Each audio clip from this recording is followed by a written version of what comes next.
આજની આ વાલી મીટિંગમાં દર્શન વિદ્યાલય દ્વારા આપનું હાર્દિક સ્વાગત। આજે એક વિશિષ્ટ દિન એટલે શિક્ષક દિવસ છે।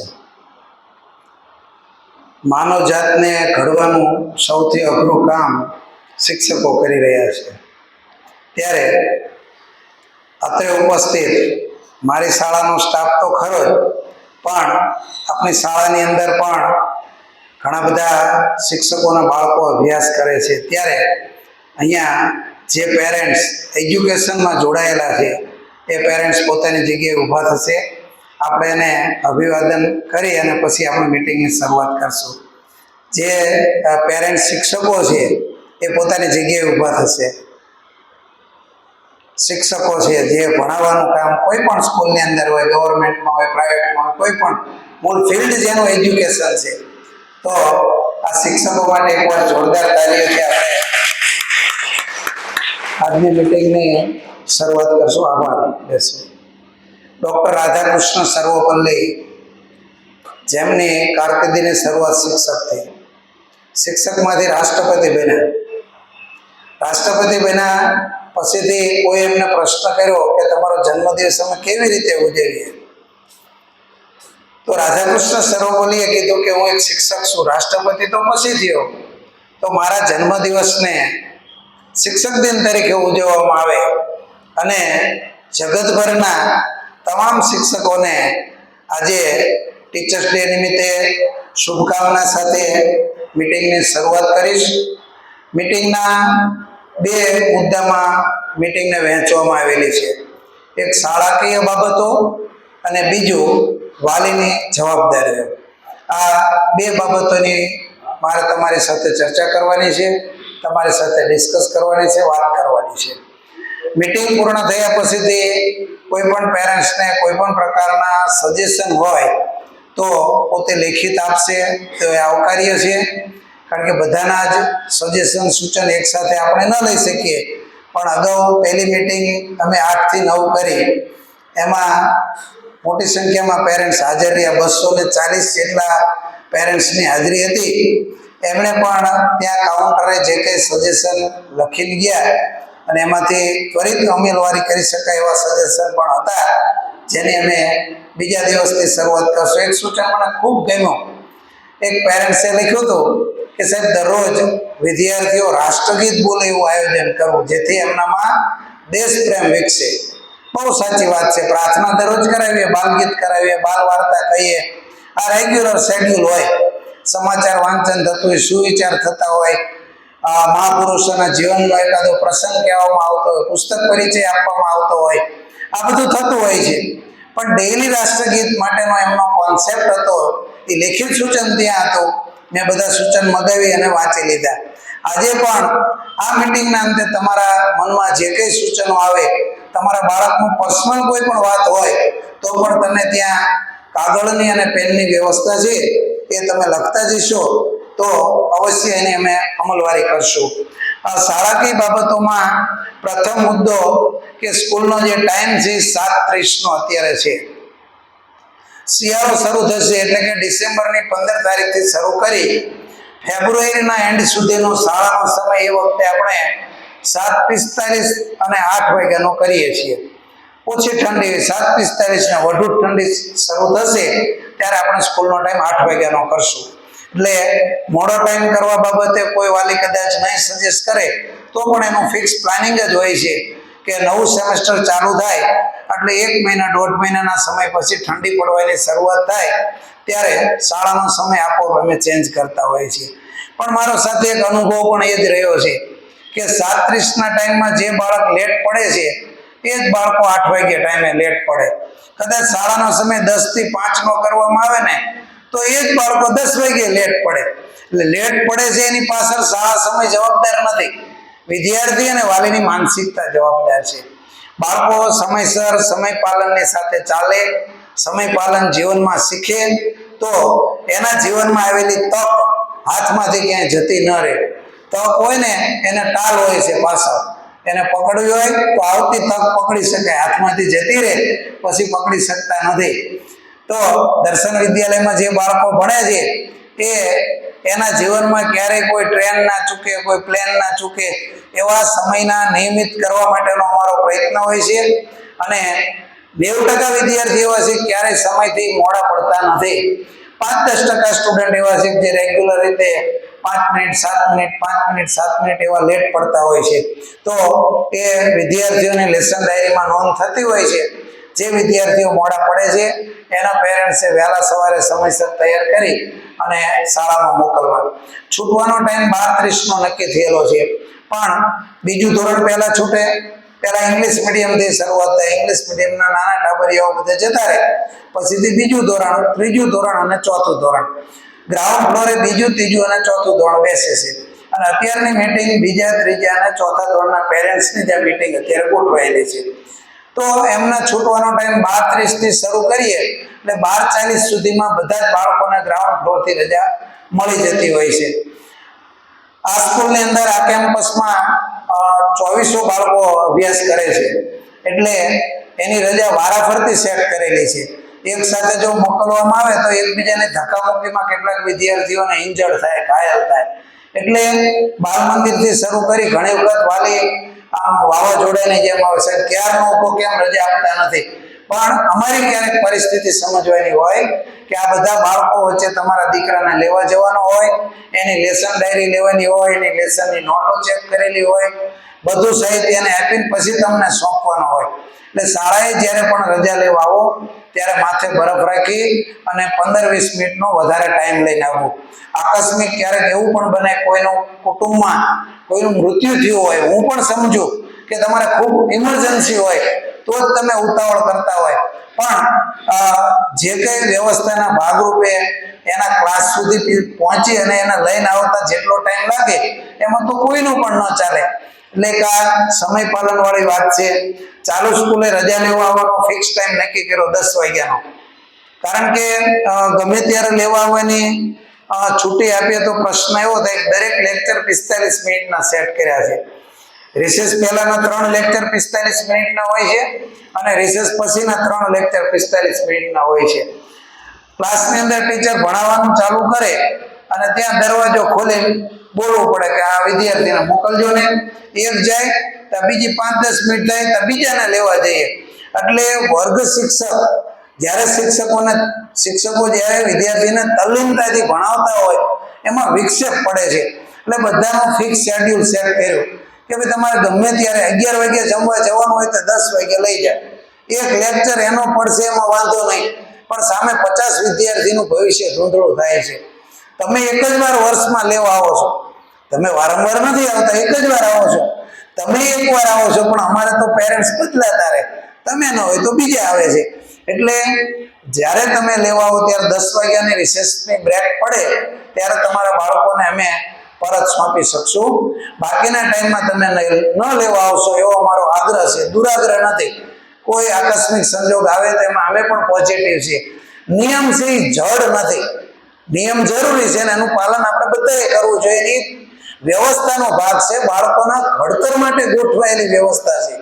આપણા ઘરે પણ એક સામાન્ય હોય, આપણા વડીલો હોય, એની ઘરની અંદર પણ એક સિસ્ટમ હોય.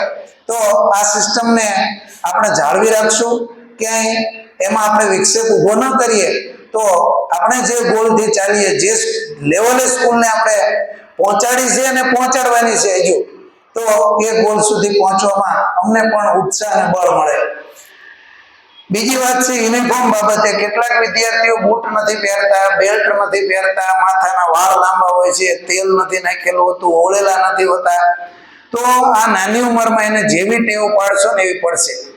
બાળકો અત્યારે જે પ્રકારે ડેવલપ થાય, જિંદગીના 100 વર્ષ મનુષ્યનું આયુષ્ય ગણીએ, આમ બધામાં અત્યારે એવરેજ વર્લ્ડ લેવલનું જે કંઈ આયુષ્ય મર્યાદા મનુષ્યની 60 થી 80 વર્ષ નક્કી થાય છે.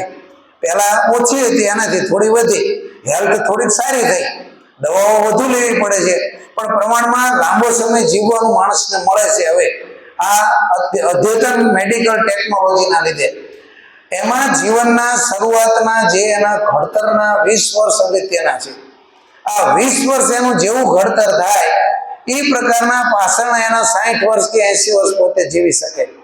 આ 20 વર્ષ અગત્યના છે એટલા માટે મમ્મી પપ્પા અને શિક્ષકોએ જે કંઈ એજ્યુકેશન સંસ્થાઓ છે એને, ધાર્મિક સંસ્થાઓ છે એને, સામાજિક સંસ્થાઓ છે એને, અને કુટુંબ સંસ્થા, આ ચાર સમાજના અગત્યના પાયા છે. આ ચારે ચાર સંસ્થાઓ વારંવાર મીટિંગમાં કહેતો હોઉં છું કે આ ચારેય પરિબળ બેસ્ટ લેવલે વર્ક કરે તો ચોરસ બને. એક ખૂણો કાટખૂણો કરો તો ચોરસ ના બને. ધર્મ સંસ્થા પણ એ રીતે પર્ટિક્યુલર આધ્યાત્મિક જ્ઞાન આપે, આપણું સારું જીવન જીવી શકે એના માટેના સારા ગુણોની, સંસ્કારની, એના સિંચન રેડવા માટેનું જે કામ ધર્મ સંસ્થાઓએ કરવું પડે એ ધર્મ સંસ્થાઓ કરે. શિક્ષણ સંસ્થાઓ બાળકોના જે કંઈ કારકિર્દીના ઘડતર માટે જરૂરી છે, સારી સુટેવો માટે પણ સ્કૂલો પ્રયત્ન કરે. અને એવી રીતે કુટુંબની અંદર સારું વાતાવરણ આપણે પૂરું પાડી શકીએ તો જ બાળકોનો સારો વિકાસ થાય. સ્કૂલની અંદર 6 કલાક બાળક રહે છે, બાકીની 18 કલાક એ સ્કૂલ સિવાયના વાતાવરણમાં રહે છે, સમાજના વાતાવરણમાં રહે છે, કુટુંબના વાતાવરણમાં રહે છે. લઈને 18 કલાકની ઇફેક્ટ બહુ મોટી પડે છે, જે અમે 6 કલાકમાં નથી પાડી શકતા. એટલી ઇફેક્ટ એને સમાજ જીવન અને કુટુંબ જીવનમાંથી પડતી હોય છે. એટલે આપણી આજુબાજુનું, આપણા બાળકોની આજુબાજુનું બેસ્ટ લેવલનું આપણે વાતાવરણ સર્જી શકીએ એ માટેનો દરેકે 24/7 પ્રયત્ન કરવો પડે. એક દિવસ આ કોઈ હુકમ ચલાવવાથી નથી થઈ શકતું. મેં હમણાં, મને આમ શોખ સારા વિડીયો, સારા લેક્ચરરો, લેખકોના વિડીયો સાંભળવાનો. જય વસાવડાને તો હું પર્સનલ પણ ઓળખું છું, મારા તો મિત્ર છે, પણ એનો એક વિડીયો દરેક વાલીએ યુટ્યુબ ઉપર મૂકેલો છે. તમે બેસ્ટ સ્પીચ ફોર પેરેન્ટિંગ એવું લખશો એટલે ઢગલાબંધ વિડીયો ગુજરાતીમાં આવી જશે. એ સ્પીચ જ્યારે સાંભળતો હતો ત્યારે એમાંની 2-3 વાત મને બહુ સ્પર્શી ગઈ, જે મારે તમારી સાથે શેર કરવી છે. પહેલી વાત છે કે આપણે બાળકોના માલિક નહીં, માળી બનીએ. આપણે સંતાનોના માલિક નથી, આપણે એના માળી છે. અને માળીનું કામ 24 કલાકનું છે, 24/7. અને માળી સારો બગીચો તૈયાર કરે પછી જે પ્રવાસીઓ આવે, એના વિઝિટરો આવે, એના ફૂલો સાથે સરસ મજાના ફોટા પડાવે. આપણે ક્યારેય કોઈ સારા બગીચાની મુલાકાત લઈએ ત્યારે આપણે એના માળીનું નામ નથી પૂછતા કે આનું કોણ જતન કરે. એમ આપણા બાળકોને સરસ રીતે આપણે ડેવલપ કરવાના છે, આપણો બગીચો સરસ રીતે ખીલવવાનો છે. એના માટે માળી કર્મ કરવાનું છે. આપણે એના માલિકી ભાવથી કામ નથી કરવાનું. બાળકો નાના છે એ અત્યારે તમને ભગવાન તરીકે જોવે છે. આખા દુનિયાના જે કંઈ મનોવૈજ્ઞાનિકોએ કરેલા અભ્યાસની વાત મારે તમારી સાથે શેર કરવાની છે કે જ્યારે બાળકો નાની ઉંમરના હોય છે ત્યારે એના મમ્મી પપ્પા દરેક બાળક માટે સુપર હીરો હોય છે. બાળકને મન પિતા એટલે સુપર હીરો. પછી પરિસ્થિતિ ક્યારે ચેન્જ થાય છે? આ જ બાળકો જ્યારે ટીનેજર બને, 9મા, 10મા, 11 અને 12 ધોરણમાં આવે છે, પછીથી શિક્ષક પણ એના માટે ગુરુ હોય છે. એના માટે આદર, એને દંડવત પ્રણામ કરે, આ ઉંમરે પગે લાગે, રિસ્પેક્ટ આપે શિક્ષકોને. પણ જ્યારે ટીનેજર્સ ઉંમર થાય છે, જ્યારે એની ઉંમર 13 વર્ષથી શરૂ કરીને ઉપરની ઉંમરમાં જ્યારે પ્રવેશ પામે છે, મૂછના દોરા થોડા થોડા ફૂટે, ત્યારે આપણે, તમે ને હું બધા એ જ બાળક માટે આપણે વિલન બની જતા હોઈએ છીએ. એને તમે સહેજ કંઈક ટોકવાનું શરૂ કરો તરત મોઢું બગાડી દે. કેટલાક વિદ્યાર્થીઓ તો મમ્મી પપ્પાની સામે પણ બોલતા હોય છે. મારી પાસે અમુક પેરેન્ટ્સ જ્યારે મળવા આવે ત્યારે રડી જાય કે સાહેબ એકનો એક દીકરો અમે જ બગાડ્યો છે, હવે અમને લડે છે. આવો એકરાર કરતા વાલી પણ મેં જોયા છે કે દાદા દાદી સાથે છે, દાદા મોઢે ચડાવે છે ને અમને કંઈ કહેવા દેતા નથી. આવા પ્રશ્ન લઈને પેરેન્ટ્સ જ્યારે આવે છે ત્યારે આપણે બાળપણથી જ એવી એની કેળવણી આપવી છે એને, કે જેથી કરીને ભવિષ્યમાં આપણા હાથમાંથી છૂટી જાય પછીથી એમાં લાંબો સુધારો હું કે તમે કરી શકતા નથી. મારની બીકથી લાંબો સુધારો ન આવે. એક ક્ષણ પૂરતો, અમુક ઉંમર પછી તમે ગમે તેટલા મારો ને વિદ્યાર્થીને તો એને પછી અસર ન થતી, માર ખાઈ લે, પણ એને જે કરવાનું એ જ કરે. એટલે બાળકો આવા આપણાથી દૂર ન જાય. કેટલાક વાલીની એવી મૂંઝવણ હોય છે કે મારી દીકરી મારી સાથે કઈ વાત જ નથી કરતી. અમુક ઉંમર સુધી વાતચીતનો પિતા સાથે દીકરીનો વ્યવહાર હોય, પછીથી દીકરીને પિતા સાથેનો બોલવાનો વ્યવહાર ધીમે ધીમે ઓછો થતો જાય. આજે તમારા બાળકો 4થા ધોરણમાં, 3જામાં, 2જામાં, આ પ્રશ્ન તમારે ફેસ કરવો પડશે. જેને દીકરી છે તો બહુ મોટી વાત છે, ભગવાનને જે ઘરે દીકરી આપે ત્યારે પિતાને ભગવાનને એ પિતા ઉપર શ્રદ્ધા હોય કે આ દીકરીનું સરસ ઉછેર કરશે અને એનું લાલન પાલન કરશે. એટલે દીકરી તો બે ઘર તારે, એમ કહેવાય કે બે કુળની એ અજવાળે. એટલે જેને દીકરી છે એના પિતાને સામે ચિંતા પણ હોય છે, એ પિતાની હું ચિંતા પણ સમજુ છું. પણ દીકરીઓ મોટી ઉંમરે પિતા સાથે વાતચીત વ્યવહાર કરતી નથી, ઓછો થઈ જાય છે. અને એક સંશોધન એ પણ થયું કે જેટલી દીકરીઓ ઘરે કીધા વગર ભાગી જવાના જે પ્રશ્ન બને છે એમાંનું મોટું કારણ આ છે કોમ્યુનિકેશન ગેપ. પિતા કે માતા કે ફેમિલી મેમ્બરો પોતાના બાળકો માટે પોતે ધંધામાં એટલા બધા ઓતપ્રોત થઈ જાય છે કે બાળકો સાથે બેસવાનો 15-20 મિનિટનો ટાઈમ પણ મળતો નથી અને કોમ્યુનિકેશન ગેપ વધતો જાય. પછી આપણે એના વિલન થઈ જઈએ અને પાડોશીઓ એને સારા લાગે, એનો મિત્ર, એની બેનપણી એને સારી લાગે, એને ખોટી સલાહ આપી તો એની વાત જ સ્વીકારે, આપણી વાત ન માને. એટલે આપણા વચ્ચે અને તમારા સંતાનો વચ્ચે કોમ્યુનિકેશન ગેપ ન સર્જાય એના માટેનો આપણો બધાએ એક પ્રયત્ન કરવો પડે. મેં હમણાં 8મા ધોરણમાં એક આરટી નો વિદ્યાર્થી અભ્યાસ કરતો હતો, એને અભ્યાસ જ છોડી દીધો. એના પિતા હમણાં એલસી કઢાવી ગયા, ભણતો જ નથી, ક્યાંય જવું નથી. હવે એની પાછળનું કારણ માત્ર એટલું જ હતું કે એને એક્ટિવા જોતું હતું. મને તમે એક્ટિવા, મારો ભાઈબંધ એક્ટિવા લઈને જાય, એક્ટિવા અપાવતો જ ભણવું છે. હવે એના પિતાની પરિસ્થિતિ એવી છે કે એક્ટિવા ખરીદી શકે એવું જ નથી. છેલ્લા 1.5 મહિનાથી એની સાથે એના બાળકને મેં બોલાવ્યો. એ તો એટલો બધો આઝાદ થઈ ગયો છે ને કે સાહેબ ગમે એટલો તમે મારશો ને તો હું સ્કૂલે નહીં આવું, મારે ભણવું જ નથી. ભણવાનું છોડી દેવાને મફત હતું એડમિશન એનું. આ હું સત્ય ઘટના તમારી સામે રજૂ કરું છું. તો એની પાછળનું કારણ એ જ હતું કે એના પિતાની ગરીબી નહોતી, પણ એના પિતાએ જે બાળકને વાલ અને હૂંફ આપવી પડે એ ન આપી શક્યા. ફ્રીજની અંદર બરફ જામી જાય, અમુક ટાઈમે બટન દબાવવું પડે તો જ એ બરફ ઓગળે.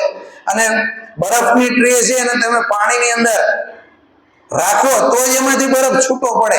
આ આપણા ને સંતાનો વચ્ચે, તમારા અને સંતાનો વચ્ચે જે આમ કહેવાય બરફના જે ગઠ જામી ગયા હોય એને ઓગાળવા માટેની એક જ ટ્રીક છે ને હૂંફ આપવી.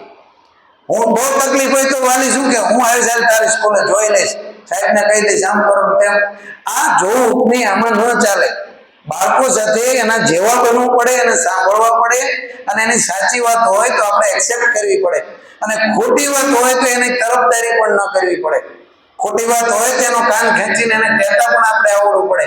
ભલે એકનું એક સંતાન હોય તો એને કહેવું પડે કે બેટા આમ નહીં, આમાં તું ખોટો છું, એની જગ્યાએ આ વસ્તુ આવે. એટલે યુનિફોર્મ બાબતે બૂટ અને બેલ્ટમાં દરેક વાલી ખાસ કાળજી રાખશે.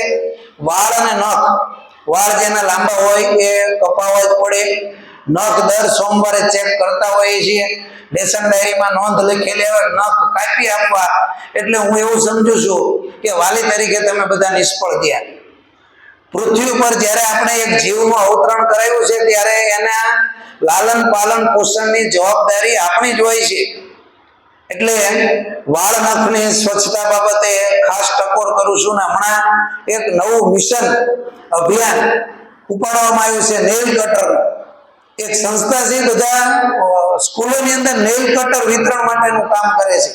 મારે એના માટેનો ફોન આવ્યો તો ડોનેશન સાહેબમાં તમે થોડું આપજો. અમે દરેક સ્કૂલોની અંદર એવા ઊંડાણના ગામડામાં કે જ્યાં બહુ અતિ પછાત પરિસ્થિતિ છે ત્યાં અમે દરેક બાળકને નેલ કટર આપવાનું અભિયાન ઉપાડ્યું છે. બહુ સારી વાત છે. આપણે એવા સક્ષમ છીએ નેલ કટર ખરીદી શકીએ તો દર રવિવાર એટલા માટે જ આપેલો છે કે આપણે આપણા બાળકોને સ્વચ્છતા માટેની થોડી કેર લઈએ. દર અઠવાડિયે મમ્મી પપ્પાએ પોતાના ધંધામાંથી હું સમજુ છું 2 છેડા ભેગા કરવા અઘરા છે. હું અહીંયા 18 કલાક 13 કલાક 15 કલાક મારો ટાઈમ અહીંયા જતો હોય છે, છતાં હું રવિવારે મારા બાળકો પાછળ ભૂલ્યા વગર ટાઈમ કાઢું છું. એટલે રવિવાર આવે ત્યારે ફરજિયાત ફેમિલી મેમ્બર તમામ મેમ્બર સાથે અડધી કલાક ગમે ત્યાં ગપાટા મારવા પણ સાથે બેસવું. ફરવા ન જાવ કઈ નહીં, એનાથી આત્મીયતાના તાણાવાણા ખીલશે અને આપણા સંતાનો કોઈ પણ અજુગતું પગલું ભરતા અટકાશે. નાની ઉંમરના બાળકો ઘર છોડી દેશે. આત્મહત્યાનું પ્રમાણ દુનિયાના બધા દેશ કરતા વધુ આપણા ત્યાં છે. પારુલ યુનિવર્સિટીમાં મારે એક લેક્ચર આપવા જવાનું હતું, આત્મહત્યા ઉપરનું જ હતું, કારણ કે કોલેજ કક્ષાએ તો બહુ જરૂરી. તો દુનિયાનું જે કંઈ સંશોધન કરવામાં આવે તેમાં સૌથી વધુ આત્મહત્યાનું પ્રમાણ ભારતમાં, અને એની ઉંમર 15 થી 25 વર્ષ. જેણે પોતાની જિંદગી પણ હજુ પૂરી જોઈ નથી એવા બાળકો ડિપ્રેશનમાં આવી અને આત્મહત્યા કરે એના કારણોમાં મા બાપની વધુ પડતી અપેક્ષાઓ અને આકાંક્ષાઓ પણ હોય છે. આપણા મનની જે ઈચ્છાઓ છે આપણે નથી પૂરી કરી શક્યા તો આપણા બાળકો ઉપર ઠાલવવાનો આપણને કોઈ અધિકાર નથી.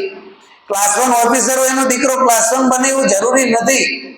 એ કદાચ સારો ગાયક કલાકાર થાય, સારો લેખક બને, સારો ઓર્કેસ્ટ્રા બને, એ કોઈ પણ બની શકે. એટલે તમારા બાળકોને તમે સારી રીતે એને વ્યવસ્થાઓ આપો એ જરૂરી છે, પણ એટલી બધી ફેસિલિટી પણ નથી આપવાની જેથી કરીને એ બગડી જાય. બીજી વાત છે હોમવર્ક કરાવવા બાબતની. જે બાળકો હોમવર્ક કરે છે જાતે 90% બાળકો સરસ હોમવર્ક કરી નાખતા હોય છે. 10% બાળકોમાં એવી તકલીફ છે કે જે હોમવર્ક કરતા નથી અથવા કરે છે તો વ્યવસ્થિત લખતા નથી. આવા બાળકો કદાચ લખતા હોય ત્યારે એમના લખેલા પેજ છે અવ્યવસ્થિત હોય તો એમાં ના પાડી દેવાની કે આ બેટા આ નહીં ચાલે, તું લેસન અડધું લખ પણ સાચું લખ. જાજુ બધું આપવામાં પણ નથી આવતું. રોજનું નક્કી કરેલું શેડ્યુલ છે કે આ દિવસે આટલા વિષયનું જ હોમવર્ક અપાય, આ દિવસે આટલા વિષયનું જ હોમવર્ક આપવું, એ રીતનું પ્લાનિંગ કરેલું. એટલે સારા અક્ષરે બાળકો હોમવર્ક કરે એ ખૂબ અગત્યનું છે. બીજું લેસન ડાયરી છે એમાં દરરોજ પેરેન્ટ્સ એકવાર સાઇન કરીને જોઈ લેવું. અમારી કઈ સૂચના હોય, તમને મળવા બોલાયા હોય, એની કોઈ તકલીફ હોય, કોઈ નોટ પૂરી થઈ ગઈ બીજી મંગાવી હોય, તે બધી જ સૂચનાઓ લેસન ડાયરીમાં આપવામાં આવેલી છે. એટલે લેસન ડાયરી એ હું તો એવું કહું છું વિદ્યાર્થીની ભગવદ્ ગીતા છે. દરરોજ લેસન ડાયરી પેરેન્ટ્સે એકવાર જોઈ લેવી ને એમાં સિગ્નેચર કરવી. કદાચ પેરેન્ટ્સને રાત્રે આવવાનો ટાઈમ મોડો હોય તો દીકરા કે દીકરીને કહેવાનું કે આ ટીપાઈ ઉપર તારે રોજ લેસન ડાયરી મૂકી દેવાની, હું રાત્રે આવીને જોઈ લઈશ. ઘણી વખત વાલીનો જોબનો ટાઈમ એવો અલગ પ્રકારનો હોય કે બાળકો ભેગા જ ન થાય. એવા સંજોગોમાં આવું એક કોમ્યુનિકેશન સેટ કરી શકાય. વોટ્સએપના મેસેજ અત્યારે બધા પેરેન્ટ્સને અમે મોકલીએ છીએ અને 99% પેરેન્ટ્સને વોટ્સએપના માધ્યમથી હોમવર્ક મળી જાય છે. હવે અત્યારે અમે 9 થી 12માં એક નવા પ્રકારના પ્રશ્નમાંથી પસાર થઈએ છીએ. છેલ્લા 15 દિવસથી સ્કૂલના બંને મોબાઈલમાં વોટ્સએપ બંધ થઈ ગયું, એના ઉપર બેન આવી ગયું, રિસ્ટ્રિક્ટ. તો એનું કારણ તો ગમે તે ટેકનિકલ હોય પણ એ ચાલતું નથી. વોટ્સએપ બંધ થઈ ગયું, મેસેજ અમે 9 થી 12માં 00 મોકલી પણ નથી શકતા. હવે કદાચ એવું બને આવનારા સમયમાં બે દેશ વચ્ચે કોઈ પણ ટેરિફના મામલેના બધી ફોરેન કંપનીઓ છે, દુનિયાના અમુક દેશે પોતાની ટેકનોલોજી વિકસાવી નાખી છે. એમાં ચાઇના આવે, ચાઇનાએ પોતાના કોમ્યુનિકેશનનું માધ્યમ અલગ ઊભું કરી દીધું છે. દુબઈની અંદર જાવ તો ત્યાં વોટ્સએપ નથી ચાલતું, ત્યાં બોટીમ નામની નવી એપ્લિકેશન ચાલે, એ પોતાના દેશને ડેવલપ કરેલી. તો ભારતે હજુ આ પ્રકારની કોમ્યુનિકેશન માટે અલગથી કોઈ સોફ્ટવેર એપ્લિકેશન કોઈ ડેવલપ નથી કરી. તો કાલ સવારે વોટ્સએપ એવું પણ નક્કી કરે કે તમારા મોબાઈલની અંદર એટલા જ મેસેજ રોજ આવી શકશે અથવા એટલા તમે મોકલી શકશો. વોટ્સએપ ઉપર નથી પણ ઓછા થઈ જાય. અમે રોજના 2800 મેસેજ મોકલીએ પેરેન્ટ્સને પર ડે. 2800 સ્ટુડન્ટ છે એટલે 2800 મેસેજ જાય હોમવર્કના. એમાં 9 થી 12માં હમણાંથી બંધ થઈ ગયા. તો આવું થાય ત્યારે શું કરવું? સ્કૂલ તો આમાં ક્યાંય જવાબદાર ના હોય. તો ત્યારે પછી પેરેન્ટ શું કરતા હોય છે એવું કે હવે સ્કૂલનું કામ બગડી ગયું ને જ ચાલુ કરે, પણ સાચી વસ્તુ સુધી તો પહોંચે જ નહીં. તો એવી કોઈ અફવાઓમાં પડવાને બદલે, એવી કોઈ ધારણામાં બંધાવાને બદલે સાચી વસ્તુ સ્કૂલના નંબર ઉપર ફોન કરીને આપ જાણી શકો. હવે એના માટેની આપણી પાસે એક લાઇફલાઇન છે જે પરમેનન્ટ ચાલવાની છે. તે એટલે સ્કૂલની એપ્લિકેશન. એપલ સિવાય એન્ડ્રોઈડ મોબાઈલ છે એમાં 9 વર્ઝન છે, એનાથી અપ વર્ઝનમાં બધામાં આપણી સ્કૂલની એક એપ્લિકેશન છે. જે તમે મોબાઈલની અંદર પ્લે સ્ટોરમાં જાઓ, દર્શન વિદ્યાલય એવું લખો એટલે સામે દેખાય એવો લોગો આવશે, દર્શન વિદ્યાલય વાળો. એ એપ્લિકેશન ડાઉનલોડ કરવાની છે અને એની અંદર યુઝર આઈડી અને પાસવર્ડ દરેક પેરેન્ટ્સને અમે લેસન ડાયરીમાં સ્ટીકર શીટમાં ચિપકાવીને આપ્યા છે, એટલા માટે વર્ષ સુધી સચવાયેલા રહે. આ એપ્લિકેશન તમે ધારો એટલા મોબાઈલમાં ચાલુ કરી શકશો, મમ્મીના, પપ્પાના, દાદાના બધામાં ચાલે. જેટલામાં તમે યુઝર આઈડી પાસવર્ડ નાખશો એ બધામાં ચાલશે. એવું નહીં કે પપ્પાના મોબાઈલમાં જ ચાલે મમ્મીનામાં ન ચાલે, એક કરતા વધારે મોબાઈલમાં ન ચાલે. તમે બધા જ મોબાઈલમાં એપ્લિકેશન રન કરી શકશો. એમાં રેગ્યુલર હાજરી અપડેટ થાય છે. આવતીકાલથી અમે બધું જ હોમવર્ક આ એપ્લિકેશનથી તમને મોકલશું. વોટ્સએપથી આવશે, જ્યાં સુધી વોટ્સએપનો ઉપયોગ થાય છે ત્યાં સુધી બધા મેસેજ વોટ્સએપ દ્વારા તો આવશે, પણ એપ્લિકેશન આપણે સ્કૂલે ડેવલપ કરેલી છે. સ્કૂલે એના માટે સોફ્ટવેર ડેવલપરને ચોક્કસ રકમ આપી, વાર્ષિક ચાર્જ ચૂકવી અને એપ્લિકેશન તૈયાર કરાવેલી છે. એ આપણા કોપીરાઇટ વાળી છે, એટલે એ પરમેનન્ટ ચાલવા વાળી વસ્તુ છે. એના પર કોઈ બેન નહીં મૂકી શકે. જ્યાં ઇન્ટરનેટ આવતું હોય ત્યાં એપ્લિકેશન કામ કરશે. ઇન્ટરનેટ ધીમું આવતું હોય તો કદાચ એમાંથી ડેટા ડાઉનલોડ કરવામાં તમારે થોડી વાર લાગે. એમાં પ્રિન્સિપલ મેસેજનો એક ઓપ્શન છે. કોઈ પણ ઇમરજન્સી સંજોગોમાં સ્કૂલમાં રજા છે કે સ્કૂલ ચાલુ છે, આ વાત તમારે જાણવી હોય તો માત્ર એપ્લિકેશન ખોલીને જોઈ લો. પ્રિન્સિપલ મેસેજમાં લખ્યું હોય કે આવતીકાલે આ કારણોસર સ્કૂલમાં આકસ્મિક રજા રહેશે, તો તમારે કોઈને ફોન પણ ન કરવો પડે અને અમે ઘેર બેઠા પણ એને અપલોડ કરી શકીએ. એના માટે અમારી સ્કૂલે ન આવવું પડે, એ પ્રકારની ટેકનોલોજી સેટ કરેલી છે. એટલે એપ્લિકેશનનો ઉપયોગ કરજો બધા વાલી. જેને કદાચ ઇન્સ્ટોલ કરવામાં તકલીફ પડતી હોય તો ગ્રાઉન્ડ ફ્લોર ઉપર જયેશભાઈ પીપળિયા સાહેબ, પહેલા મારી ઓફિસ ગ્રાઉન્ડ ફ્લોરે હતી, ત્યાં જયેશભાઈ બેસે છે. એ ટેકનિકલ પર્સન અને મેનેજમેન્ટના વ્યક્તિ છે. એ તમને તમારી એપ્લિકેશનમાં કંઈ પણ પ્રોબ્લેમ હશે, નહીં ઇન્સ્ટોલ થતું હોય તે સેટ કરી દેશે. અને અહીંયા મીટિંગમાં પણ હાજર છે, કારણ કે એમનો દીકરો પણ આ સ્કૂલમાં જ અભ્યાસ કરે છે. પહેલા ફ્લોર ઉપર મારી ઓફિસ છે. મને ક્યારે મળવું હોય તો વિના સંકોચે તમે નીચે જોઈને જતા રહો. રોજ કોઈ સાહેબ તો હોતા જ નથી, પણ મારી ઓફિસ મેં ખાલી કરી દીધી. મેં પહેલા ફ્લોરે મારી ઓફિસ લીધી છે, 9 થી 12 ફ્લોરમાં, જે ફ્લોર આખો દિવસ ચાલુ હોય છે એટલા માટે. વોટ્સએપ મેસેજ બંધ થાય તો એનો ઓપ્શન છે એપ્લિકેશન. બીજું, પરીક્ષાના જે કંઈ પેપર લેવાય છે એનો રાઉન્ડ પૂરો થાય એટલે એની ફાઇલ બને. એ ફાઇલ એક રાઉન્ડ પતે એટલે તમને ઘેર જોવા માટે મોકલીએ છીએ. પેરેન્ટ્સ એમાં સિગ્નેચર કરી અને ફાઇલ પરત મોકલવાની હોય છે. પેપર ફાઇલ મોકલીએ છીએ અને એપ્લિકેશનના માધ્યમથી તમને માર્ક મોકલીએ છીએ. વોટ્સએપના માધ્યમથી મોકલતા હતા એ માર્ક હવે નહીં મોકલી શકીએ, કારણ કે વોટ્સએપ બંધ થવાનું બીજું રીઝન આ પણ હતું કે આપણે આપણા સોફ્ટવેરથી, આપણી એપ્લિકેશનથી તમને મેસેજ સેન્ડ કરતા હતા. એટલે વોટ્સએપમાં બીજી એપ્લિકેશનનો, અધર એપ્લિકેશનનો ઉપયોગ કરવાથી કદાચ 9 થી 12 ફોન બંધ થઈ ગયા હોય એવું અમારું અનુમાન છે. એટલે માર્ક તમને હવે માત્ર ને માત્ર એપ્લિકેશનના માધ્યમથી જ મળશે અને ફાઇલના માધ્યમથી મળશે. વોટ્સએપમાં જે મેસેજ મળતા હતા માર્કના, ફોટો પાડીને પીડીએફ મોકલી એ આવશે, પણ ઇન્ડિવિડ્યુઅલ જે વિષય વાઇઝ માર્ક આવતા હતા ટેક્સ્ટ મેસેજ વાળા, એ નહીં મળી શકે. એના પછી સહઅભ્યાસિક પ્રવૃત્તિ અને એની ફલશ્રુતિ. સ્કૂલની અંદર દર મહિનાની પ્રવૃત્તિઓ સેટ કરેલી, જેનું આયોજન આખા વર્ષનું પહેલેથી થઈ જતું હોય છે. અને આ પ્રવૃત્તિ કરાવવાથી આપણા વિદ્યાર્થીઓ કલા મહોત્સવ, Khel Mahakumbh, GK quiz, IT quiz, આ બધાની અંદર સારું પરફોર્મન્સ કરી શક્યા છે. વિદ્યાર્થીઓ ચેસની અંદર ગાયન, વાદન, કરાટે સ્પર્ધા બધામાં જિલ્લા લેવલે, રાજ્ય લેવલે અને ઇન્ટરનેશનલ લેવલે કરાટેમાં આપણા વિદ્યાર્થીઓ પહોંચી શક્યા છે.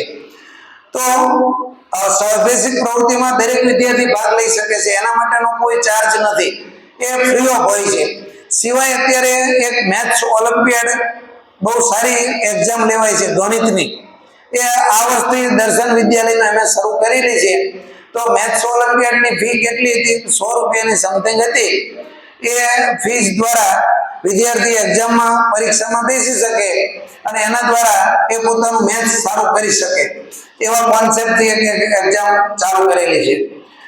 કોમન, હવે પેરેન્ટ્સની એક મારો આટલા વર્ષના અનુભવનો એક કોમન, મેં જે પેરેન્ટ્સની ફરિયાદ હોય ને, એક જ આ 5 ફરિયાદો કોમન જોવા મળે. એમાં તમને એમ થશે કે ના બરોબર છે. એક દરેક વાલીની પહેલી ફરિયાદ એ હોય છે કે મારો દીકરો, મારી દીકરી જમતા નથી. આ કોમન ફરિયાદ છે ઓલ વર્લ્ડ, આખા દુનિયાના વાલીની. બીજી ફરિયાદ એવી હોય છે કે મારું કીધું માનતો નથી કે માનતી નથી. ત્રીજી ફરિયાદ એવી હોય છે કે લખતો નથી, વાંચતો નથી, લખતી નથી કે વાંચતી નથી દીકરી હોય તો. ચોથી ફરિયાદ એવી હોય છે સ્કૂલમાં કે બાજુવાળો વિદ્યાર્થી કે બાજુવાળી વિદ્યાર્થીને એને હેરાન કરે છે. અને પાંચમી વાલીની એક અપેક્ષા એવી હોય કે એને પહેલી બેન્ચે બેસાડવું. આ 5 જે મુદ્દા મેં લખ્યા ને મારો અનુભવ છે. આ 5 થી 6ઠી ફરિયાદ કોઈ પેરેન્ટ્સની નથી હોતી. આ 5 મુદ્દાની છણાવટ આપણે કરી લઈએ. પ્રશ્ન કરતા મને સમાધાનમાં વધારે રસ હોય છે. તો જમતો નથી કે દીકરી જમતી નથી એની પાછળના કારણોમાં એક તો એનું પાચન તંત્ર કોઈક લેવલે ડિસ્ટર્બ થયેલું છે. કૃમિની તકલીફ છે. તમે બ્લડ ચેક કરાવો તો બ્લડ ચેકિંગમાં ક્યાંય કૃમિ ન પકડાય. કૃમિની તકલીફ હોય તો બાળકનો વિકાસ ન થાય, એ દુબળું પતલું જ રહે. અને કૃમિ ક્યાંય કોઈ રિપોર્ટમાં ન પકડાય, સિવાય એન્ડોસ્કોપી કરાવવામાં આવે તો ખબર પડે. તો આવા બાળકો શારીરિક રીતે એનો વિકાસ રૂંધાતો હોય છે. ત્યારે એની બહુ બેસ્ટ ઇલાજ દેશી આયુર્વેદિક અંજીર છે ને, અંજીર એ કૃમિનાશક છે. અંજીર સાંજે તમે દૂધમાં અથવા પાણીમાં પલાળી દો, સવારે તમારા બાળકને ચાવીને ખવડાવી દો અથવા રાત્રે સૂતી વખતે ખવડાવી દો. અંજીરમાં રહેલો રસ છે એ કૃમિને ફરજિયાત ખાવા આવવું પડે, એને આકર્ષે છે. એટલે આંતરડામાંથી રહેલા કૃમિ છે એ જઠરમાં આવે, અને જેવો આવે અને અંજીરનો રસ ખાય એટલે તરત મૃત્યુ પામે. અંજીર જે કૃમિની બેસ્ટ દવા છે. એટલે જે બાળકોને ભૂખ નથી લાગતી એ વાલીએ હમણાં 21 દિવસ, આપણા બાયોલોજીકલ ક્લોક છે ને 21 દિવસે ચેન્જ થાય.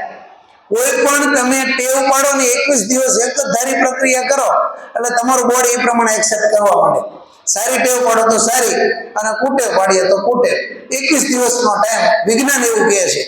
તો 21 દિવસ સુધી અંજીરનો પ્રયોગ કરજો, એનાથી એને હેલ્થ અને વેલ્થ, બરાબર, કારણ કે હેલ્થ સારી રહે તો વેલ્થ આપોઆપ ટકે, નહીં તો દવાખાનામાં પૈસા જાય.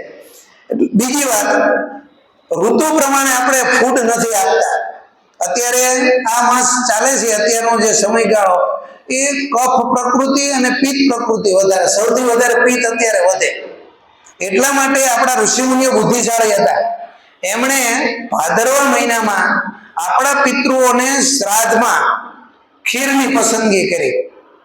આપણા બાપ દાદા ઘણા એવો હોય કોઈ જેને દૂધ મોઢે ન અડાડ્યું હોય, ભાવતું જ ન હોય, છતાં એ દાદાને આપણે કાગવાસમાં દૂધ જ આપીએ છીએ. દાદાને તો દૂધ ભાવતું જ નહોતું, છતાં આપીએ છીએ.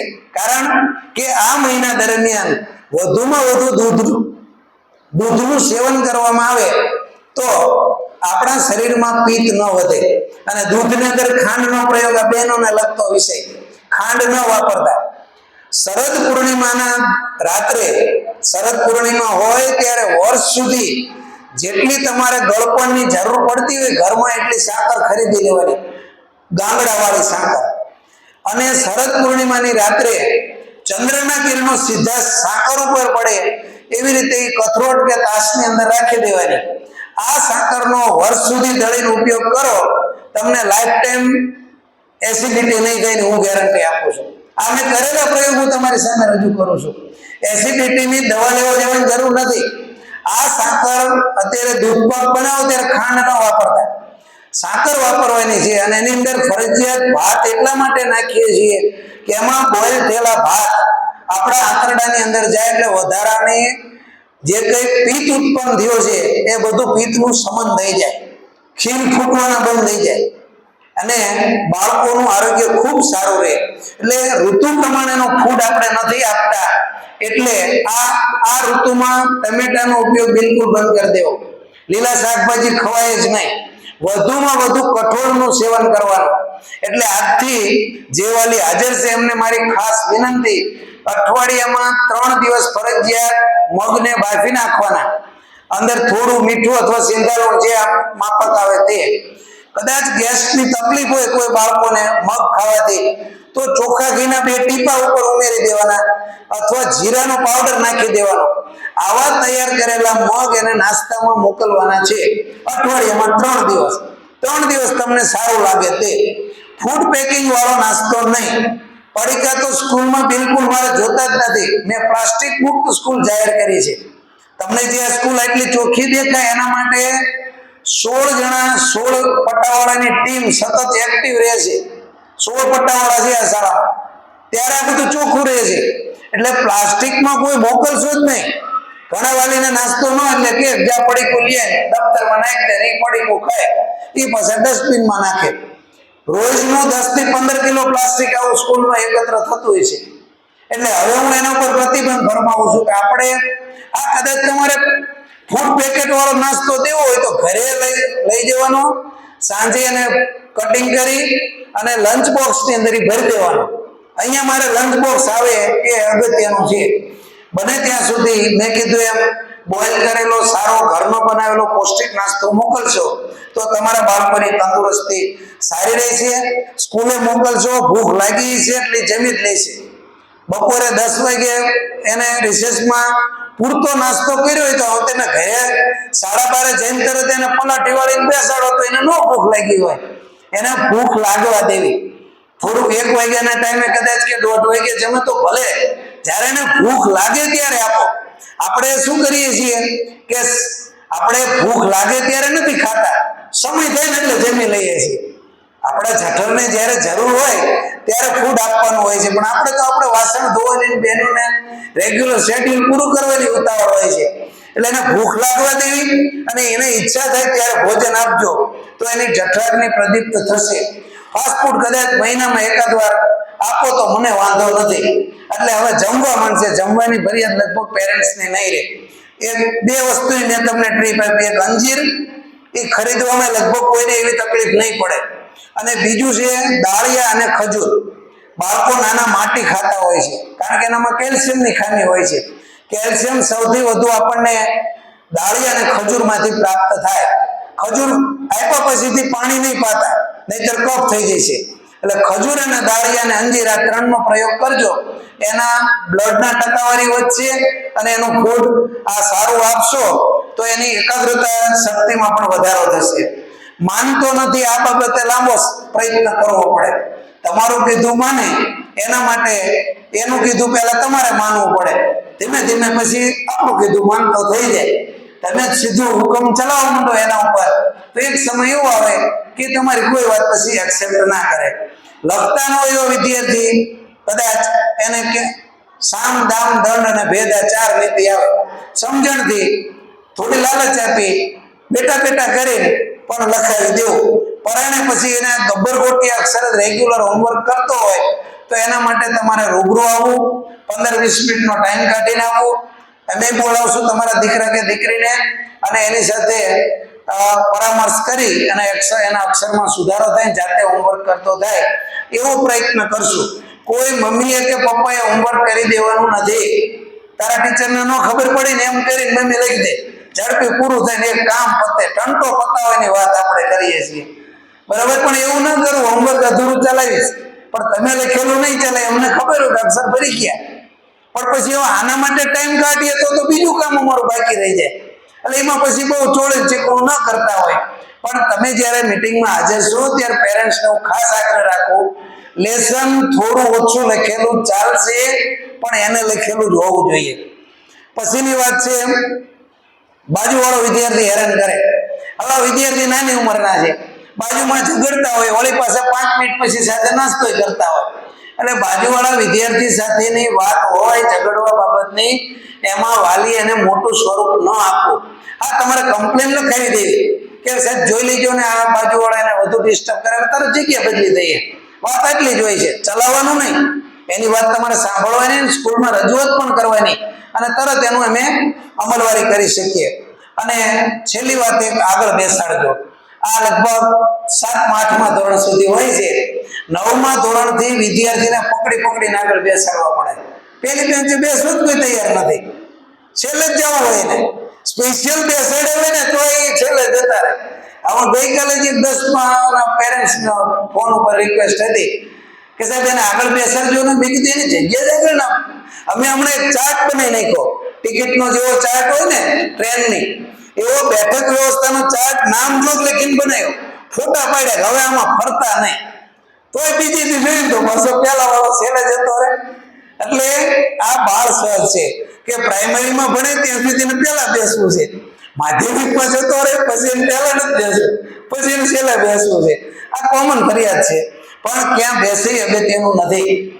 બાળ મંદિરના બધાના 3 વર્ગો, પહેલા ધોરણના 4 ક્લાસ, બીજા ધોરણના 3, ત્રીજા ધોરણનો એક જ ક્લાસ.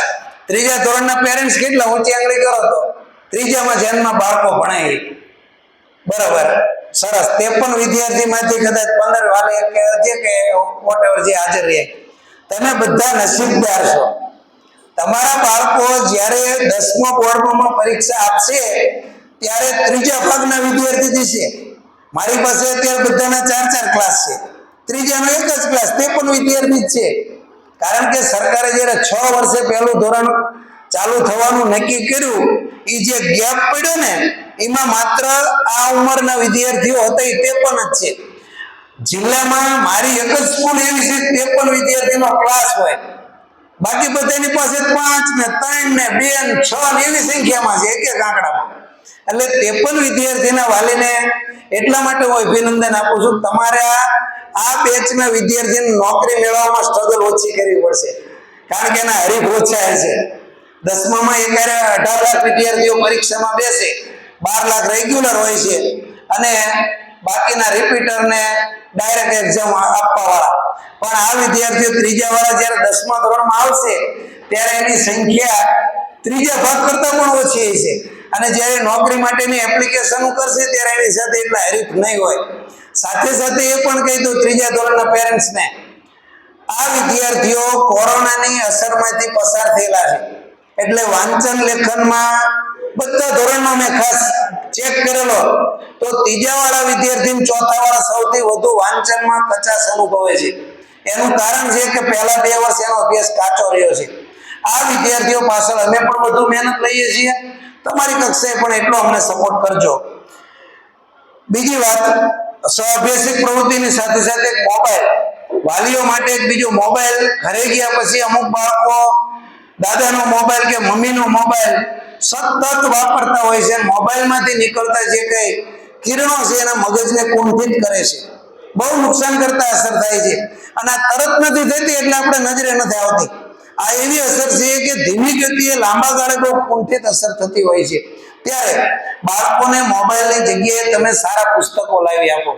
હું તો દરેક વાલીને કહું છું, તમારા બાળકોને 2 જોડી રંગીન કપડા ઓછા લઈ દેશો તો ચાલશે, પણ એના જન્મદિવસ ઉપર રંગબેરંગી પુસ્તકોનો એક સેટ અપાવો. જે ભણવા સિવાયના પુસ્તકો, ઇતર વાંચનના, વાર્તાના પુસ્તકો, અકબર બિરબલની વાર્તા, સિંહાસન બત્રીસીની વાર્તા, અડુકિયા દડુકિયાની વાર્તા, આ બધું વાંચશે તો એની કલ્પના શક્તિનો વિકાસ થશે. દુનિયાનો સૌથી વધુ પૈસાદાર વ્યક્તિ, જેને ટેસ્લા ને ટેસ્લા કાર કહીએ આમ, બરોબર, એલન મસ્ક, એ મસ્ત છે. એ મસ્ક નહીં પણ એને મસ્ત કહી શકાય. તો એને જે અત્યારે આટલો ખૂબ ધનાઢ્ય થઈ શક્યો, એને પોતે લખ્યું કે મારા આટલા સંશોધન આ લેવલે પહોંચવા પાછળનું મુખ્ય કારણ મને મારી દાદીમાં રોજ કાલ્પનિક પરીઓની વાર્તા કહેતા, ચાંદા મામાની વાર્તા કહેતા. અને બાળપણથી જ મારા મગજમાં એક કલ્પના હતી કે મારે એવું સ્પેસ શટલ તૈયાર કરવું, અવકાશયાન બનાવવું, અવકાશમાં મોકલી શકું. દુનિયામાં એક જ વ્યક્તિઓ છે જેની પાસે પૃથ્વી પર ચાલતું 4 વ્હીલ અને અવકાશમાં મોકલવા માટેનું સ્પેસ શટલ, આ બેયની ટેકનોલોજીની કોપીરાઇટ પોતાની પાસે પૃથ્વી પરનો એક જ વ્યક્તિ છે, એલન મસ્ક. આપણા બાળકોને વૈજ્ઞાનિક બનાવવો હોય, આપણા બાળકોને સારા લેખક કવિ બનાવવો હોય તો સારા પુસ્તકો આપવા પડે. મોબાઈલનો ઓપ્શન એક જ છે, પુસ્તક. સારા પુસ્તક આપશો અને વાંચનમાં રસ પડશે તો એ વાંચવા મળશે. એટલે મોબાઈલ છોડાવવા માટેનો એક આ પ્રયત્ન પણ આપણે બધાએ સાથે મળીને કરવાનો છે. સારા સંસ્કારના સિંચન માટેની વાત છે. તો સંસ્કાર એટલે શું?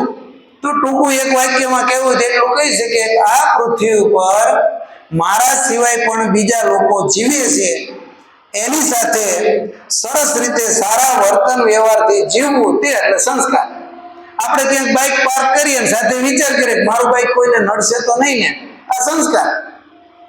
Common sense. આપણે ભારતની અંદર સૌથી વધુ દુનિયાના અકસ્માતમાં મૃત્યુ પામે છે લોકો, એનું પાછળ જ કારણ છે. નાની ઉંમરે આપણે બાઇક આપી દઈએ, જેને રૂલ્સ રેગ્યુલેશન ને ખ્યાલ નથી, રોડ ટ્રાફિકના કે રોડના માર્ગ સલામતીના, અને આપણે બાઇક આપી દેતા હોઈએ છીએ કે 4 વ્હીલ આપી દેતા હોઈએ છીએ. પાર્કિંગમાં જનરલી એક પેરેન્ટ જ્યારે સ્કૂલે આવે ને ત્યારે બરોબર બાઇક વચ્ચે મૂકીને આવે, સિક્યુરિટી વાળા કહે કે 5 જ મિનિટ છે, આવું જ છું. પણ હું એમ કહું છું 5 મિનિટે તમે ત્યાં મૂકી દો તો સાઈડમાં શું ફેર પડે? બીજાનો જે વિચાર કરે છે તે એટલે સંસ્કાર. અને ચારિત્ર્ય એટલે તો કે બધું જ કરવાની છૂટી હોવા છતાં તમે કોઈ જ ન કરો ને તે ચારિત્ર્ય. બધી તમને છૂટી હોય છતાં તમે કઈ જ ના કરો તે એટલે ચારિત્ર્ય. આવું બાળકોને પણ વારંવાર કહેતો હોઉં છું. તો બાળકોમાં સંસ્કાર અને સિંચન, સંસ્કાર સિંચન માટેનો જે પ્રયત્ન છે એ કોઈ કરિયાણાની દુકાને મળતી વસ્તુ નથી કે આપણે 200-500 ગ્રામ ખરીદી લઈને આખું કુટુંબ સંસ્કારી થઈ જાય. આના માટે જીવન આપણે પણ જીવવું પડે અને એ પ્રમાણે બાળકોને પણ જીવતા શીખવવું પડે. મમ્મી પપ્પા ક્યારેક ઝઘડો કરતા હોય, એમના જે શાબ્દિક વ્યવહાર જે થતો હોય એમાંથી બાળકો બહુ મોટું શીખતા હોય છે. આપણે એવું સમજીએ છીએ કે એને કઈ ખબર નથી પડતી હોતી.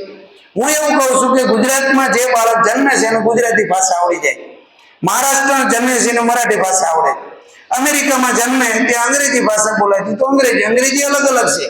ઇંગ્લેન્ડમાં બોલાતી ઇંગ્લિશ જુદા પ્રકારની છે અને અમેરિકામાં બોલાતી ઇંગ્લિશ જુદા પ્રકારનું. બેમાં ગ્રામેટિકલી થોડો ડિફરન્સ છે. પણ બાળકો આજુબાજુના વાતાવરણમાંથી શીખે છે. જ્યારે નાનું હોય 3 વર્ષની ઉંમર સુધીમાં પોતાના મગજની અંદર 3 લાખથી વધારે શબ્દો એના મગજમાં ઇન્સ્ટોલ થઈ ચૂક્યા હોય છે. એટલે બાળકોની હાજરીમાં મમ્મી પપ્પાએ બહુ જ વિનય વિવેકપૂર્વકનું વર્તન કરવું, ઝઘડો તો ક્યારેય ન કરવો. એ ન હોય ત્યારે તમારે કદાચ ન રહી શકાય, મગજ પર કંટ્રોલ ગુમાવવાનું જે થતું હોય તે, પણ એ ન થઈ હિતાવ છે બાળકોની હાજરીમાં. એ જ વસ્તુ હું તમને સ્કૂલની વાત કરું. તમારે કંઈ પણ નાનો મોટો પ્રશ્ન થયો હોય કે શિક્ષકે માર્યો હોય કે એને કંઈ પણ થયું હોય તો સ્કૂલે આવીને પણ એના શિક્ષકની હાજરીમાં વિદ્યાર્થીને વર્ગમાં મોકલી દો. પછી તમારે જે કંઈ ઉગ્ર વાત કરવી તો કરી દીધો. ઉગ્ર વાત કરો ને ના નથી પાડતા, તમારો સ્વભાવ હોય કરો, તમને કંઈ વાંધો નથી. હું તો શિક્ષકોને એમ જ કહું આપણે પહેલા સાંભળવાના વાલીને, પછી સાચી વસ્તુ જણાવવાની. સાચી વસ્તુ જાણશો પછી તમને એમ થશે ઘણો પસ્તાવો થયો. એટલે બાળકોની હાજરીમાં આપણે સારું વર્તન કરશું તો આપણામાંથી જ બાળકો સારું શીખશે. બીજી વાત, તમારે કંઈ પણ પ્રશ્ન હોય તો ગેટ ઉપર ચર્ચા થતી હોય છે. જ્યારે લેવા આવો છો ત્યારે હું તમને એવું કહું છું કે તમે ગેટ ઉપર કોઈ પણ ટીચરને કંઈ પણ કહેશો તો તમે ટીચરને કીધું અમારા સુધી વાત પહોંચી નથી. હવે પ્રશ્ન શું હતો એ ટીચર સોલ્વ કરે તોય ભલે, ન કરે તો વળી પાસે તમે આક્ષેપ કરો કે દર્શનમાં ધ્યાન નથી આપતા. મારા સુધી કે મેનેજમેન્ટ સુધી પ્રશ્ન જ ના આવ્યો હોય. એટલે દરેક વાલીએ ગેટ ઉપર કંઈ પણ સજેશન, સૂચન કે કંઈ પણ તકલીફ હોય તો લખાવાને બદલે ટીચર હારે ચર્ચા કરવાને બદલે ઓફિસમાં આવીને લખાવશો તો કમ્પ્લેન બુકમાં નોંધ પડે. નોંધ પડે તો એ કેવા પ્રકારની નોંધ વારી ઘડીએ રિપીટ થાય છે એના આધારે અમે સુધારો લાવી શકીએ. એટલે આપના સજેશન, આપની તકલીફ, તમારા બાળકની કંઈ પણ વર્ગની તકલીફ હોય, વિદ્યાર્થીની હોય, શિક્ષકની હોય તો અવશ્ય કમ્પ્લેન બુક સુધી તમે એની નોંધ પડાવશો તો મને ગમશે ને અમે એમાં 24/7માં અમે એનો પ્રશ્ન હલ કરશું. બધી વાતો બાળકોની સાચી ન માનતા સાચી વાતનું કરેક્શન કરવું. બાજુવાળો જ વાંકમાં હતો ને તારો વાંક નહોતો જ એવું માનવાને બદલે તમે જ્યારે રૂબરૂ આવો, બે વિદ્યાર્થીને બોલાવી, ક્યારેક તો વિદ્યાર્થીને બોલાવી ત્યાં રડવા માંડે, ફેફડો તાણવા માંડે અને પછી બટા કરીને પૂછવું પડે. બાળકો નાના છે, ક્યારેક ઝઘડ્યા હોય, નાની એવી પેન્સિલ માટે તેમ પણ પ્રશ્ન થયો હોય. તો બધી વાત સાચી ન માનતા સ્કૂલે આવી અને સાચી વસ્તુની ખરાઈ કરવી. અને સ્કૂલની અંદર જે પહેલી જ વાત મેં તમને કીધી કે આપણે બાળકોના માળી નહીં, આપણે માલિક નહીં, આપણે એના માળી બનવાનું છે. એક દ્રષ્ટાંત સાથે આપણા આ મીટિંગના પૂર્ણાવતિ તરફ આપણે પ્રયત્ન કરશું. એક પિતા પોતાના 2 દીકરાને લઈ અને પ્રાણી સંગ્રહાલય જોવા માટે લઈ જાય છે. પ્રાણી સંગ્રહાલયના ગેટ ઉપર બોર્ડ મારેલું હોય છે 5 વર્ષથી નીચેના બાળકોને ટિકિટ ફ્રી, એને ટિકિટ નહીં. આપણે જઈએ છીએ ને આપણને બધાને ખબર છે ને હાઈટના પહેલા રાખેલા હોય છે, એની ઊંચાઈ માપવા માટેના દોરેલા હોય. તો પેલા જે પિતા હતા એ ટિકિટ બારીએ 3 ટિકિટ માગી તો ટિકિટ આપનારો કે તમારો દીકરો છે એ સાહેબ નાનો હોય છે, નાના કે એના 5 વર્ષ થઈ ગયા, તમે ટિકિટ આપો. એ કે આમાં હાઈટમાં તો ચાલશે, તમે ટિકિટ ન લો તો ચાલે, એમાં કઈ વાંધો નહીં. તો એના પિતાએ બહુ સરસ જવાબ આપ્યો, આપણે બધા વાલી આ સાંભળવા જેવો. એ કે 5 વર્ષ પૂરા થઈ ગયા ને એને એનો બર્થડે ઉજવો. મારા દીકરાને ખબર છે કે એના 5 વર્ષ પૂરા થઈ ગયા, એની હાજરીમાં અત્યારે હું ટિકિટ નહીં લઈને ખોટું કરીશ તો ભવિષ્ય આમાંથી ખોટું કરવાનું શીખશે. તમે ટિકિટ આપી તો ભલે એની ઊંચાઈ ઓછી છે. એટલે ઘણી વખત આવું બનતું હોય છે, ઘરે આપણે હોય છતાં ફોનમાં એવું કહી દો કે પપ્પા ઘરે નથી એમ કહી દે, તો વિદ્યાર્થીઓને કદાચ ખોટું બોલવાની શરૂઆત આપણા આજુબાજુના વાતાવરણમાંથી થતી હોય છે. બાળકોના સારા સંસ્કારના ઘડતર માટે દર્શન વિદ્યાલય હંમેશા સતત પ્રયત્નશીલ છે. વાલીઓનો પણ અમને ખૂબ સારો સપોર્ટ અને સહકાર મળ્યો છે, મળતો જ રહેશે. હવે બીજી મારા તરફથી કોઈ પણ રજૂઆત નથી. આપના તરફથી કોઈ પેરેન્ટ્સની રજૂઆત હોય તે થોડી વાર માટે રોકાશે. મલ્ટીમીડિયાના ક્લાસ ચાલે છે. જે અહીંયા કરાવતા એની બધી વાત કરીએ તો ઘણો લાંબો સમય ચાલે, પણ મલ્ટીમીડિયા માટે અહીંયા જે સ્માર્ટ બોર્ડની એક ડેમોન્સ્ટ્રેશન માટેનું મૂક્યું છે. આવનારા સમયમાં બધા જ વર્ગખંડ સ્માર્ટ બોર્ડ થઈ જવાના, બધે સ્માર્ટ ક્લાસ કરી નાખવાના છે, જેથી કરીને ભણાવવાની સ્પીડ અને બાળકોમાં લર્નિંગની પ્રોસેસ સ્પીડમાં બને છે. બાળકો વાંચે પાકું કરે એના કરતાં જોવે ને એનાથી ઝડપી શીખે છે. આ એક શીખવાનો એક કોન્સેપ્ટ છે. એમાં પણ દર્શન વિદ્યાલય અપડેશનમાં પણ ક્યાંય પાછળ નહીં રહે. મારી વાત તમે ધ્યાનપૂર્વક સાંભળી, મીટિંગમાં આપ સૌ ઉપસ્થિત રહ્યા એ બદલ તમામ વાલીને હું હૃદયપૂર્વક અભિનંદન પાઠવું છું, એમનો હૃદયપૂર્વક આભાર વ્યક્ત કરું છું. આપના